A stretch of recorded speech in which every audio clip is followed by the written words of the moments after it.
오늘 우리가 함께 나눌 말씀은 신약 성경 디모데후서 3장 16절, 17절, 15절부터 16, 17절 말씀입니다. 디모데후서 3장 15절부터 16절, 17절을 우리 같이 한번 읽겠습니다. 천천히 한번 15절부터 17절까지 읽겠습니다.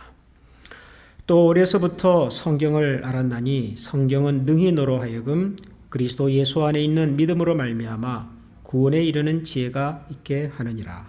모든 성경은 하나님의 감동으로 된 것으로 교훈과 책망과 바르게 함과 의로 교육하기에 유익하니 이는 하나님의 사람으로 온전하게 하며 모든 선한 일을 행할 능력을 갖추게 하려 함이라. 아멘.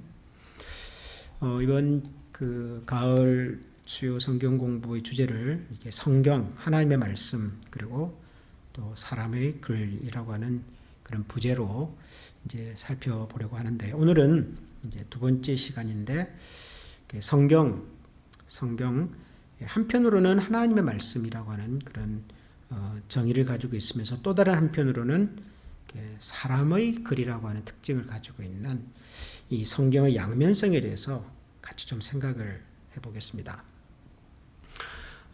제가 제목을 계시와 문학 사이에서 이렇게 붙였는데, 계시라고 하는 것은 성경이 하나님께서 우리에게 주신 말씀이다라고 하는 뜻이죠. 계시라고 하는 뜻이 영어로 reveal, 드러낸다, uncover 그런 뜻이죠. 하나님께서 하나님의 뜻을 우리에게 펼쳐주셨다, 보여주셨다, 드러나게 하셨다. 그런 의미에서 우리가 성경을 하나님의 말씀이라고 말할 때 하나님의 계시 이런 표현을 씁니다. 문학이라고 하는 표현을 쓴 것은 사실 어떻게 보면은 좀 이렇게 우리 보수적인 신앙의 전통에 있는 분들에게 성경을 문학이다 그러면 조금은 의아해하고 낯설어할 수가 있습니다. 그런데 여기서 말하는 문학이라고 하는 것은 뭐 인간이 고안했다 그런 뜻이 아니라 사람의 손으로, 사람이 가지고 있는 여러 가지 특징들이 나타나 있는 글이다, 그런 의미로 문학이라고 하는 표현을 제가 사용을 했습니다. 자, 이 성경이 가지고 있는 이 두 가지 특징, 양면성이라고 그럴까요? 하나는 하나님의 계시라고 하는 측면과 또 다른 한편으로는 사람이 썼다라고 하는 이 두 가지 측면을 오늘 우리가 같이 좀 생각을 하면서, 과연 성경이 두 가지 측면을 갖고 있다고 하는 것이 무슨 뜻인가, 무슨 의미인가? 우리가 성경을 읽고 듣고 또 공부를 할 때 성경이 하나님의 말씀이면서 동시에 사람의 글이라고 하는 이 내용이 성경을 읽는 우리에게 어떤 그 지침을 주는 건가 하는 것에 대해서 같이 좀 생각을 해보려고 합니다. 먼저 성경이 하나님의 말씀이다, 계시라고 하는 측면에서 살펴보려고 하는 것이 방금 우리가 읽은 디모데후서 3장 15절, 16절, 17절 말씀입니다. 아마 성경에서 성경이 어떤 책이냐를 설명해 주는 가장 대표적인 구절일 겁니다. 디모데후서 3장 15절, 6절, 7절. 자, 그래서 이 내용을 하나하나 좀 참 들여다보겠습니다. 도대체 이 디모데후서가 말하는 성경에 관한 진술, 정의, 설명은 어떤 것인가 하는 것을 좀 생각을 해보겠습니다. 먼저 16절을 보겠는데요. 여기 보면 모든 성경은 하나님의 감동으로 된 것으로 그렇게 시작이 되지요. 모든 성경은 하나님의 감동으로 되었다라고 하는 표현입니다. 제일 첫 번째 우리가 기억해야 할, 또 주목해야 할 표현입니다. 모든 성경이라고 하는 것은 하나님의 감동으로 된 것이구나 라고 하는 것을 먼저 기억할 필요가 있죠. 자, 그런데 여러분, 감동으로 됐다는 말이 뭘까요? 하나님의 감동으로 성경이 기록이 됐다, 이게 무슨 뜻일까요? 그냥 우리가 쉽게 생각하면 예를 들어서 구약 성경을 쓴 모세 같은 경우, 모세가 성경의 말씀을 이렇게 기록하는데 하나님이 모세에게 감동을 줬다, 그렇게 우선 이해할 수 있겠죠. 사도 바울이 이 로마서를 쓰는데, 혹은 디모데에게 편지를 쓰는데, 편지를 쓰려고 했는데 하나님께서 사도 바울에게 뭔가 감동을 주셨다, 그렇게 생각할 수가 있겠죠. 근데 그게 무슨 말이죠? 감동을 줬다라는 말이 뭐죠? 우리가 감동을 줬다, 감동을 받았다라고 하는 것은 되게 이런 거죠. 아주 훌륭한 예술 작품을 보거나 들었을 때 감동을 받았습니다. 우리가 그런 표현을 쓰지요. 혹은 가끔 이제 목사님의 설교를 듣고 난 다음에 성도님들이 그런 표현을 합니다. 목사 오늘 굉장히 감동적이었습니다. 굉장히 은혜로웠습니다. 이런 표현도 씁니다. 그러니까 감동이라고 하는 말을 쓸 때는 제일 첫 번째 요소가 그 기원이, 그 출발의 시작이 나에게 있지 않다, 그런 뜻입니다. 그렇죠? 내가 스스로 감동을 받는 건 아니죠. 뭔가를 보고 내가 보았던 그것이, 들었던 그것이 우리에게 뭔가 강력한 어떤 메시지를 주는 거죠. 강력한 말 그대로 인스피레이션을 주는 거죠. 그럴 때 우리의 가슴에 뭐가 탁 와닿으면서 감동이 되었습니다 라고 말을 하는 거죠. 그러니까 이 감동이라고 하는 말은 그 말 자체가 무슨 의미를 갖고 있냐 그러면은 우리 사람에게서 시작이 되지 않았고 하나님에게서부터 시작이 됐다, 그런 의미를 갖습니다. 그래서 이 감동이라고 하는 말이, 단어가 원래 이 성경에 쓰여졌던 단어는요, 하나님께서 이렇게 숨을 불어내셨다, 숨을 내쉬었다, 그런 뜻이에요. 원래 히브리어로는 이것을 루아흐 이렇게 부르는 단어인데요. 하나님이 숨을 해주셨다는 거예요. 이거하고 똑같은 단어가 언제 쓰여지냐 그러면은 하나님께서 아담과 하와를 지으시고 코에 생기를 불어넣어 주셨다라고 할 때 똑같은 단어가 사용이 됩니다. 그럼 여러분 이해가 되시죠? 모든 성경이 하나님의 감동으로 되었다라고 하는 것은 성경의 기원이, 근원이, 출발과 시작이 하나님으로부터 왔구나 하는 것을 설명하는 말입니다. 하나님으로부터 왔기 때문에 이 성경이 가지고 있는 굉장히 중요한 특징이 있습니다. 그게 뭐냐면 이제 그 다음에 나온 내용들이죠. 모든 성경은 하나님의 감동으로 된 것으로 교훈과 책망과 바르게 함과 의로 교육하기에 유익하다 그럽니다. 네 가지를 설명하는데요. 교훈이라고 하는 것은 우리가 살아가면서 우리가 알아야 할 것, 삶에 필요한 지혜들, 이런 것들을 성경을 통해서 받는다, 그런 뜻이죠. 책망은 뭐죠? 우리가 세상을 살면서 혹시 잘못한 일을, 잘못된 생각을, 잘못된 길을 걸어갈 때 하나님은 우리를 꾸짖어 주신다, 그런 말이죠. 우리의 잘못을 지적해 주신다. 바르게 함이라고 하는 것은 뭐죠? 우리가 잘못된 장소에 있을 때, 잘못된 생각을 하고 있을 때, 잘못된 행동을 할 때 성경은 우리를 고쳐서 바른 길로 걸어갈 수 있도록, 바른 자리에 설 수 있도록 우리를 correct 해준다, 그런 말이죠. 그리고 의로 교육하기에 유익하다. 의라고 하는 것은 정의로운 삶, 정의로운 생활, 그런 뜻이겠죠. 하나님께서 의롭게 보시는 바른 삶의 길을 걸어가도록 돕는다, 그런 말이겠죠. 우리가 세상을 살아가는 데 필요한 교훈을 주시고요. 때로는 우리가 잘못된 길에 서 있을 때 우리를 꾸중도 해주시고, 잘못된 길에 서 있던 우리를 바로잡아서 올바른 길을 걸어갈 수 있도록 고쳐도 주시고, 그리고 하나님이 의롭게 보시는 정의로운 삶을 살아갈 수 있도록 우리를 가르쳐 주신다. 그런 유익을 주신다, 그러죠. 한마디로 말하면 뭐죠? 우리가 세상을 살아가면서 하나님께서 기뻐하시는 모습으로 살아갈 수 있도록 우리를 변화시켜 주신다, 그런 말이겠죠. 하나님 없이 살아가는 우리가 가지고 있는 우리의 생각과 감정과 삶의 가치관들을 여러 방법으로 가르치시고 고치시고 바로잡아서 하나님께서 좋아하시는, 하나님께서 기뻐하실 만한 그런 삶의 모습으로 살아갈 수 있도록 우리를 변화시켜내는 능력이 이 성경 속에 있더라는 거죠.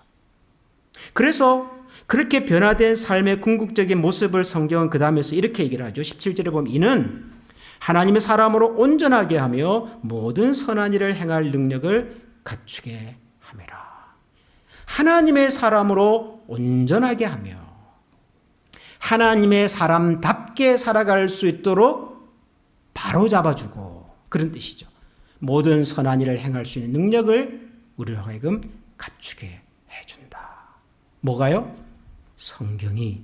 어떻게 성경이 그런 능력을 갖고 있는데요? 하나님의 감동으로 주어졌기 때문에.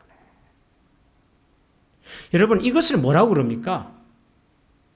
우리가 하나님께서 기뻐하시는 그런 사람의 모습으로 살아갈 수 있도록 교훈해 주시고 꾸짖어 주시고 바로잡아 주시고 모든 선한 일을 행할 수 있도록 우리의 삶을 온전하게 만들어 주시는 것, 이걸 뭐라 그러죠? 여러분, 이것이 구원입니다. 구원. 이게 구원이에요. 그래서 15절, 우리가 16절부터 읽었지만 15절에 보면 처음에 이런 얘기를 했습니다. 사도 바울이. 또 어려서부터 성경을 너는 알았는데 성경은 능히 너로 하여금 그리스도 예수 안에 있는 믿음으로 말미암아 구원에 이르는 지혜가 있게 하느니라. 16절과 17절에 나오는 이 모든 것들을 아울러서 사도 바울은 구원에 이르는 지혜라고 표현을 한단 말이죠. 이 구원이에요, 구원. 그러니까 우리가 성경은 하나님의 말씀인데 왜 하나님께서 우리에게 이런 말씀을 주셨는가라고 묻는다면 하나님의 사람인 우리가 구원에 이르는 지혜가 있게 하시도록 주시는 가르침이고 꾸짖음이고 교정이고 그리고 정의롭게 살아갈 수 있는 삶의 지침이다라고 하는 것이죠. 이것이 성경이 하나님의 말씀이다라고 하는 말 속에 담겨있는 가장 중요한 뜻입니다. 오직 성경만이 사람을 변화시킬 수 있고 오직 성경만이 그 사람을 구원에 이르는 지혜를 가질 수 있도록 만들어 주십니다. 왜요? 성경은 하나님으로부터 시작된 말씀이기 때문에. 그렇죠? 그래서 우리가 성경이라고 하는 이 책을 읽을 때는 항상 우리의 시선과 관점이 뭐냐 그러면은 믿음이라고 하는 시선으로, 믿음이라고 하는 관심으로, 믿음이라고 하는 안경을 가지고서 하나님의 말씀을 들여다보는 것입니다. 성경은 읽고 듣고 묵상하는 그 사람을 하나님의 사람으로 더욱 온전하게 만들어주는 능력을 가지고 있지요. 이런 의미에서 저는 우리가 그 큐티 하잖아요. 큐티. 매일 성경을 읽고 묵상하고 할 때 우리 생각을 조금은 좀 다르게 가져보는 것도 좀 필요하겠다. 이런 생각을 저는 합니다. 이게 무슨 말이냐 그러면 우리가 이제 편의상 그런 표현을 씁니다. 큐티를 할 때 우리가 기도를 하면서 하나님 오늘 나에게 주신 어떤 말씀을 주시겠습니까? 하나님 저에게 오늘 주실 말씀이 무엇입니까? 오늘 성경을 통해서 제게 말씀해 주십시오. 우리가 그런 마음으로 이제 기도하고 읽고 또 오늘 나에게 주시는 말씀을 찾고 묵상하고 그리고 적용하려고 노력을 하지요. 그런데 사실은 엄밀한 의미에서 우리가 성경을 읽을 때 우리가 가져야 할 자세는 오늘 하나님이 나에게 무슨 말씀을 주실까가 아니라 이미 있는 하나님의 말씀 앞에 오늘 내 삶을 어떻게 드릴 것인가 여야 합니다. 사실은. 여러분, 오늘 나에게 주실 말씀을 찾는다고 하는 것은 그 기준이 나지요, 나라고 하는 사람입니다. 내가 가지고 있는 여러 가지의 어떤 상황, 필요, 문제 이런 것들이 있는데 이런 나에게 하나님께서 오늘 맞춤 형식으로 주실 말씀이 뭘까를 찾는 거예요. 오늘 나에게 주실 말씀이라고 하는 표현 속에는. 그렇죠. 그런데 우리는 우리 교회에서 이제 GT라고 하는 큐티 교재를 가지고 성경 묵상을 하잖아요. GT는 1년 동안 그 성경 묵상하는 본문이 쭉 결정이 되어 있습니다. 1년 전에 이미 결정이 되어 있습니다. 그래서 지금은 우리가 사도행전을 묵상하고 그 다음에 마가복음이죠. 마가복음을 이제 묵상을 하고 있죠. 그런데 만약에 여러분들이 우리 한미교회가 아니고 다른 교회에 출석을 하고 계셔요. 그리고 그 교회는 GT가 아닌 다른 성경 묵상 교재를 가지고 묵상을 한다고 하면 가정을 해봅시다.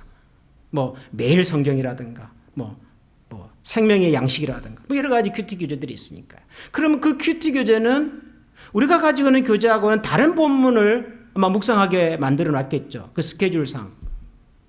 그러면 여러분 보세요. 내 앞에 큐티 교재가 여러 권이 있어요.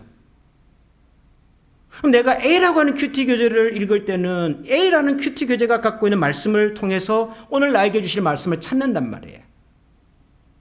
내가 만약에 B라는 큐티 교재를 갖고 읽으면 거기엔 또 다른 성경 본문을 읽게 되겠죠. 그러면 거기서 또 나를 향한 하나님의 말씀을 찾을 거란 말이죠.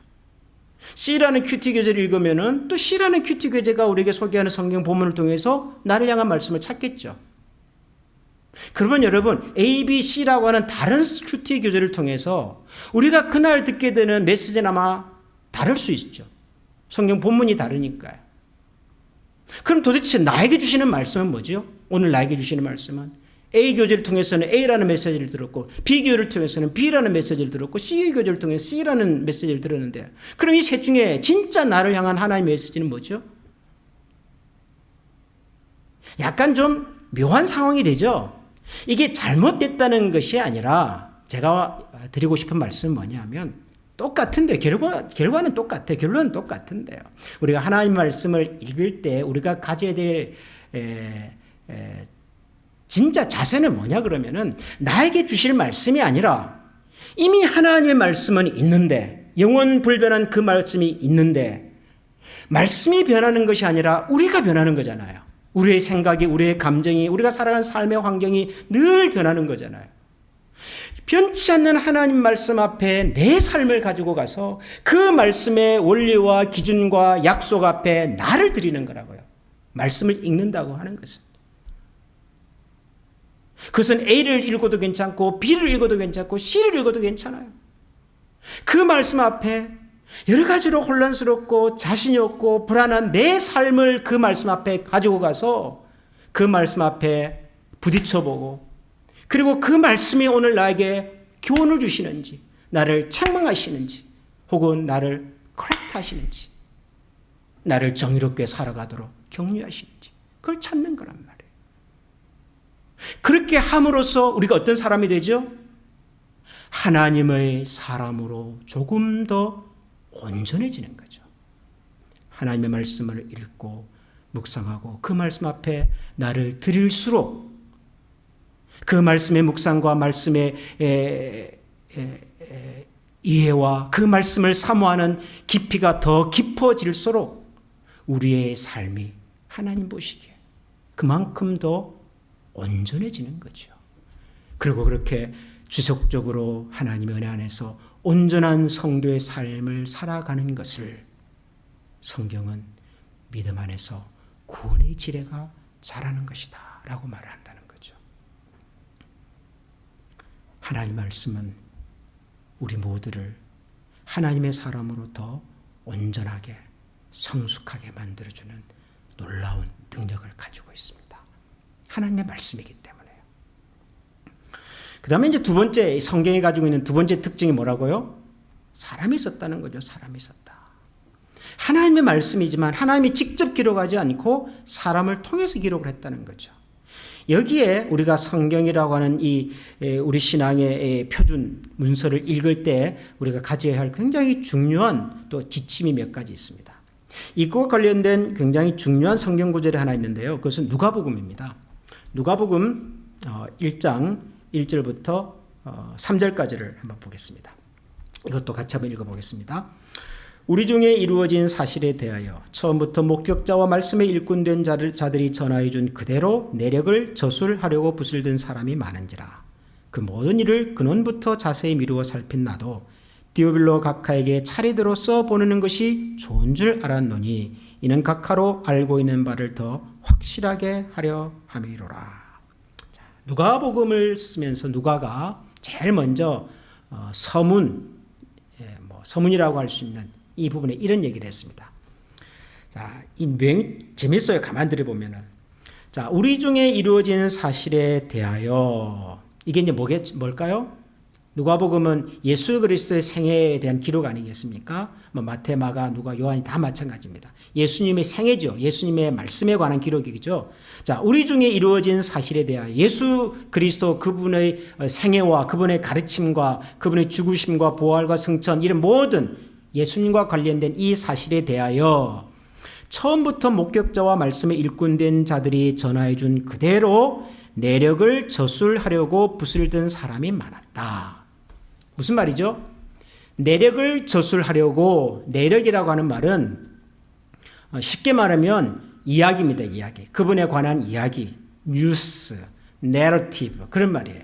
예수님에 관한 여러 가지 사실들을, 이야기들을 저술하려고 붓을 든 사람이 많았다. 무슨 말이죠? 누가가 예수님에 관한 이 글을 쓰기 전에 이미 예수님에 관한 글을 쓴 사람들이 많이 있었다. 그런 말이죠.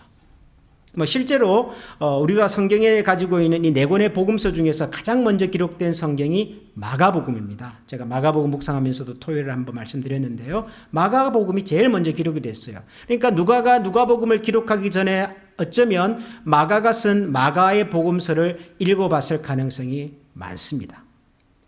실제로 그래서 그렇게 말하죠. 그 모든 일을 근원부터 자세히 미루어 살핀 나도 그러잖아요. 예수님에 관해서 글을 쓴 사람들이 많이 있었어요. 그 내력을 글로 남긴 사람들이 많았어요. 나도 그 예수님에 관하여 많이 알고 듣고 했었기 때문에 그 모든 것들을 근원에서부터 자세히 미루어 살핀 나도 어떻게 해요? 디오빌로 각하에게 차례대로 써보내는 것이 좋은 줄 알았노니. 자기도 이제 예수님에 대해서 글을 좀 써보겠다는 거예요. 자기도. 근데 이미 예수님에 대해서 글을 쓴 사람이 많이 있는데 누가는 왜 또 쓰려고 그랬을까요? 그렇잖아요. 누가가 글을 쓰지 않아도 예수님에 관한 글을 쓴 사람이 이미 많이 있다고 자기 스스로 얘기를 해놓고 굳이 누가 자신이 또 예수님에 관한 글을 쓸 이유가 뭐였을까요? 그 이유를 누가는 이렇게 말하죠. 나도 데오빌로 각하에게 차례대로 써보내는 것이 좋은 줄 알았노니. 우선 데오빌로라고 하는 사람을 위해서 글을 쓴다는 거예요. 데오빌로. 각하 그랬으니까 굉장히 높은 분이겠죠. 그 다음에 데오빌로라는 사람을 위해서 글을 쓰는데 글을 쓰는 방식이 어때요? 차례대로 쓰겠다 그랬어요. 차례대로가 뭐죠? 시간의 순서를 따라서 그런 말이겠죠. 순서대로 쓰겠다 이 말이죠. 이는 사절을 보면 각하가 알고 있는 바를 더 확실하게 하려 합니다. 이 글을 쓴 목적이에요. 각하는 누구죠? 데오빌로겠죠. 데오빌로라고 하는 분이 아마 예수님에 대해서 좀 알고 있는 것 같아요. 들었던 것 같아요. 그런데 그 당시 아직 예수님에 관한 이 글이 기록이 지금 우리가 가지고 있는 성경처럼 딱 정리되어 가지고 성경으로 딱 정리가 되어서 성경만 보면 예수님이 어떤 분이시고 무슨 일을 하셨는지를 알 수 있도록 아직까지 완성되어 있지가 않았던 시절인 거죠. 예수님에 관한 이야기들도 많이 돌아다니고 예수님에 관한 글을 글로 남긴 사람들도 많이 있고 여러 가지 자료와 정보들을 알고는 있으나 정확하게 이 데오빌로는 예수님이 어떤 분인지 무슨 일을 하셨는지 아마 정확하게는 알고 있지 못했던 것 같습니다. 근데 굉장히 중요한 분이에요. 이 데오빌로라고 하는 분이. 적어도 누가가 이분을 위해서 글을 썼다라고 말을 할 때는 이분이 그 당시 유대 사회에서 초창기 기독교 공동체에서 굉장히 중요한 분이라는 것을 알 수가 있습니다. 그래서 이분에게 그분이 들었고 배웠던 것을 정확하게 확실하게 하기 위해서 다시 말하면 그분이 들었고 배웠던 것에 대한 확신을 갖게 해주려고 누가복음을 썼다는 거죠. 어떻게 해요? 차례대로. 여러분 그래서 제가 작년에 누가복음 강의를 쭉 하고 그 다음에 이제 이어서 사도행전 강의를 이제 하지 않았습니까? 이 누가복음을 강의하면서 제가 그런 말씀을 드렸습니다. 제가 개인적으로 생각할 때 신약 성경 네 권의 복음서 중에서 혹시 처음으로 성경을 읽는 분 혹은 예수님의 생애와 가르침에서 어떤 성경이 좋을까요? 라고 묻는다면 저는 누가복음을 추천합니다. 라고 말씀을 제가 드렸어요. 이유가 뭐냐면 이 누가복음을 쓴 목적 자체가 예수님에 대해서 아직 정확하게 알지 못하고 있는 어떤 데오빌로라고 하는 사람을 위해서 썼는데 목적이 예수님에 대해서 알고 있는 바를 더 정확하게 알 수 있도록 도움을 주려고 쓴 책이에요. 그러니까 목적 자체가 예수님에 대해서 궁금해하거나 알고 싶은 사람들에게 잘 설명될 수 있는 책이죠. 뿐만 아니라 그것을 차례대로 순서대로 썼다 그랬어요. 여러분 마태복음, 마가복음, 누가복음, 요한복음이 다 순서대로 쓴 것 같지만 그렇지 않습니다. 특히 요한복음 같은 경우는요 순서대로 쓴 책이 아니에요. 마태복음도 순서대로 쓴 책이 아니에요. 마태복음 읽어보면 제일 처음에 예수님의 족보가 나오고 그 다음에 예수님의 어린 시절 얘기가 나오니까 순서대로 쓴 것 같지만 그렇지 않습니다.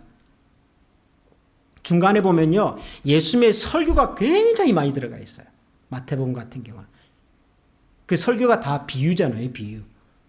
뭐 이렇게 씨 뿌리는 비유, 뭐 장사꾼이 뭘 붙이는 비유, 천국에 대한 비유. 이것들이 마태복음의 대부분을 차지하고 있습니다. 누가복음만이 예수님의 생애를, 그것도 세례 요한의 출생에서부터 시작을 했어요. 왜냐하면 예수님의 생애, 예수님을 설명할 때 세례 요한이라는 분을 설명하지 않을 수가 없었거든요. 그래서 세례 요한의 탄생에서부터 시작을 해서 예수님의 죽으심과 부활과 승천에까지 누가복음은 시간적으로 일목요연하게 잘 정리가 되어 있습니다. 자, 이게 성경이 사람이 쓴 글이라고 하는 것과 무슨 의미가 있냐 그러면은 보세요. 여러 사람들이 썼다는 거예요. 사람들이. 뭐 실제로 우리가 가지고 있는 이 성경은 사람들이 썼고, 그래서 어떤 성경은 그 책을 쓴 사람의 이름이 책의 제목으로 붙어 있지 않습니까? 누가가 썼으니까 누가복음이라고 그러고, 혹은 모세가 썼으니까 모세오경이라고 부르고, 이사야가 썼기 때문에 이사야라고도 부르고, 사람이 썼어요. 그런데 보세요. 누가는 누가의 방식으로 썼어요. 어떻게 썼죠? 차례대로. 목적은 데오빌레라고 하는 사람에게 예수님을 더 잘 설명해 주려고. 그러니까 누가복음이라고 하는 성경을 읽을 때는 누가라고 하는 사람이 염두에 두고 있었던 그 대상과 이 글을 쓴 목적이 있다는 것을 알고서 읽어야 된다 그 말이죠. 마태복음은요, 그건 달라요. 마태는 레위, 다시 말하면 정통 유대인이고, 마태는 정통 유대인들을 염두에 두고 글을 썼다고요. 그래서 마태복음에는 유독 구약 성경에 대한 인용이 많고요. 예수님의 소개부터가 처음부터 아브라함과 다윗의 자손이라고 하는 말에서부터 시작이 돼요. 왜냐하면 마태는 정통 유대인들을 염두에 두고 글을 썼으니까요. 그렇다면은 우리가 로마서를 읽을 때는 로마서를 쓴 사도 바울이 로마서라고 하는 성경을 들었을 로마 교인들의 상황과 그리고 그들의 고민에 대해서 생각을 하고서 성경을 읽어야 한다는 거죠. 다시 말하면 우리가 가지고 있는 신구약 성경 66권을 읽을 때는 항상 이 성경이 어떻게 쓰여졌는지, 언제 쓰여졌는지, 왜 쓰여졌는지, 어떤 방식으로 쓰여졌는지를 생각을 하면서 읽어야 한다는 말입니다. 제가 처음에 계시와 문학 사이에서 이 문학이라고 하는 말을 썼는데요. 여러분, 우리가 문학이라고 하는 말을 쓸 때 가장 같이 따라오는 표현 중에 하나는요, 문학적 장르라고 하는 게 있죠. 장르 아시죠? 양식. 예를 들어서 시가 있고, 소설이 있고, 수필이 있고, 편지가 있고, 여러 가지 형식이 있어요. 때로는 연설문이 있고, 법전이 있고. 사람이 쓸 때 그 글의 성격과 목적과 특징에 따라서 글을 쓰는 양식을 결정을 한 거죠. 그래서 여러분 보세요. 구약 성경을 보면 레위기라고 하는 성경은 어떤 형식인지 아십니까? 레위기는요, 법이에요, 법. 그렇죠. 하나님께서 모세를 통해서 주셨던 이스라엘 백성들이 지켜야 할 법입니다, 법. 그래서 거기는 뭘 하라, 하지 마라 하면은 이런 벌을 내리고 뭐 어디를 쫓아보내고 이런 것들이 쭉 법조항처럼 기록이 되어 있죠. 그런데 시편은요. 시편은 말 그대로 시예요, 시. 시는 사람이 하나님을 느끼고 하나님을 경험하고 하나님을 표현할 때 사람의 생각과 감정을 담아서 표현한 글이라고요. 그렇죠? 그러니까 시편도 하나님의 말씀이고 레위기도 하나님 말씀이지만 글의 형식이 너무 틀려요. 만약에 레위기를 읽는 사람이 시편의 시를 읽는 것처럼 읽어버리면 어떻게 될까요? 그럼 법이 다 무너져 버리는 거죠. 시라고 하는 것은 항상 은유와 상징을 갖고 있잖아요. 그 단어 자체보다도 단어 자체가 품고 있는 그 의미가 중요한 거잖아요. 시라고 하는 것은.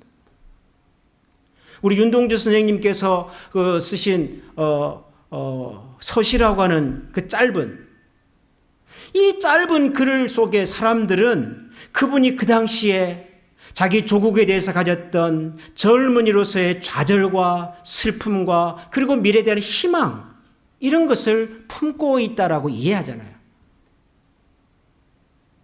단어가 중요한 게 아니라 그 단어 속에 들어있는 의미가 중요한 거지, 시라고 하는 것은. 그런데 법은 그렇지 않아요. 법은 문자 그대로 해야 되죠. 하지 마라 그러면 안 해야 되는 거고, 하라 그러면 하는 거고요. 뭐 성전의 세계를 뭐 얼마를 바쳐라 그러면 그만큼을 정확하게 드려야 되는 거죠.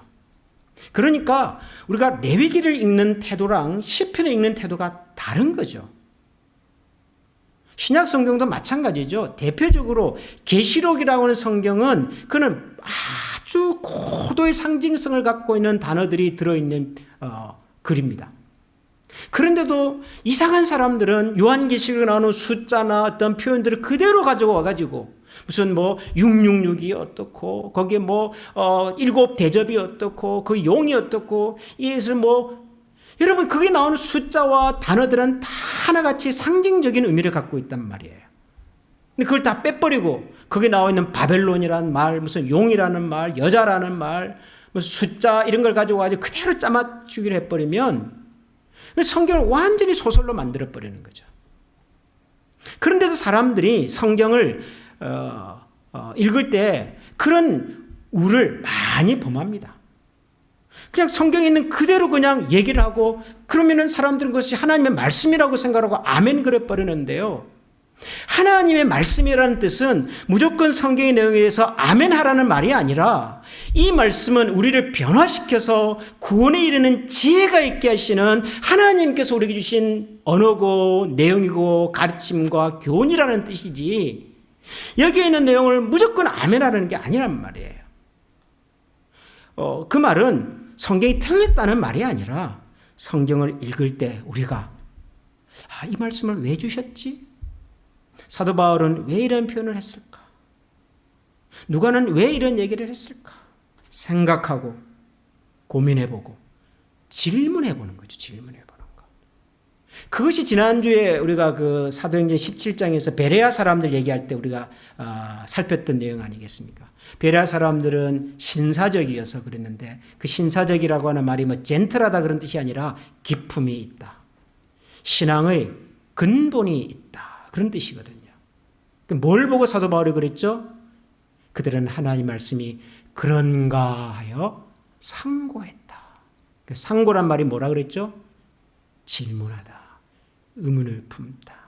더 깊이 들여다보다. 그런 뜻이거든요.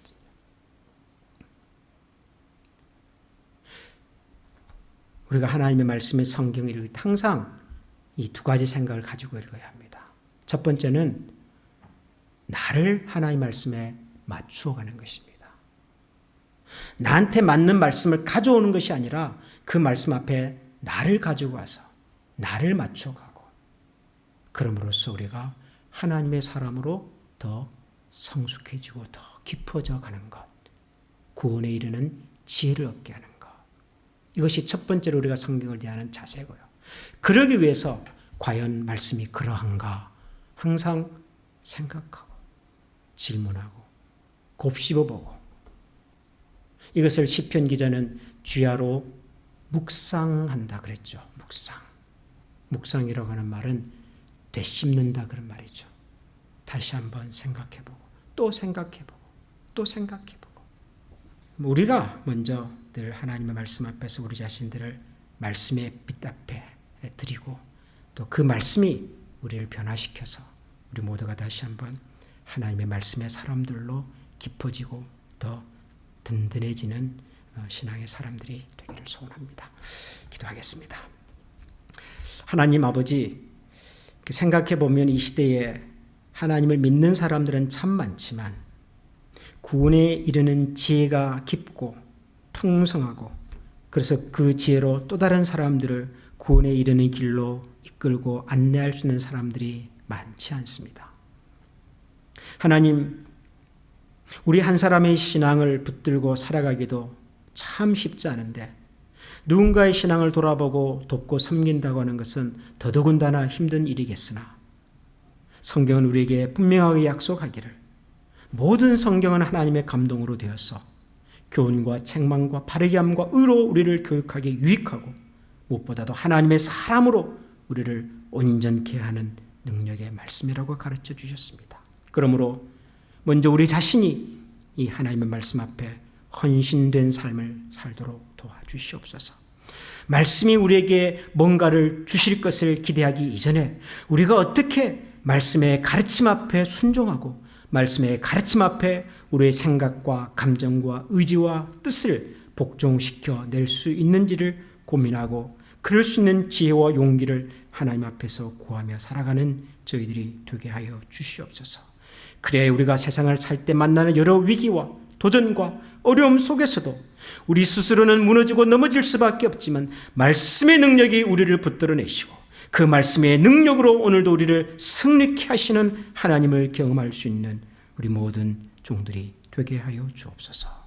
우리 구주 예수 그리스도 이름으로 기도합니다. 아멘.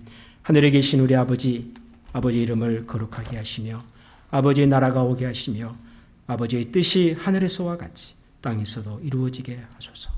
오늘 우리에게 일용할 양식을 주시고 우리가 우리에게 잘못한 사람을 용서하여 준 것 같이 우리 죄를 용서하여 주시고 우리를 시험에 빠지지 않게 하시고 악에서 구하소서. 나라와 권능과 영광이 영원히 아버지의 것입니다. 아멘.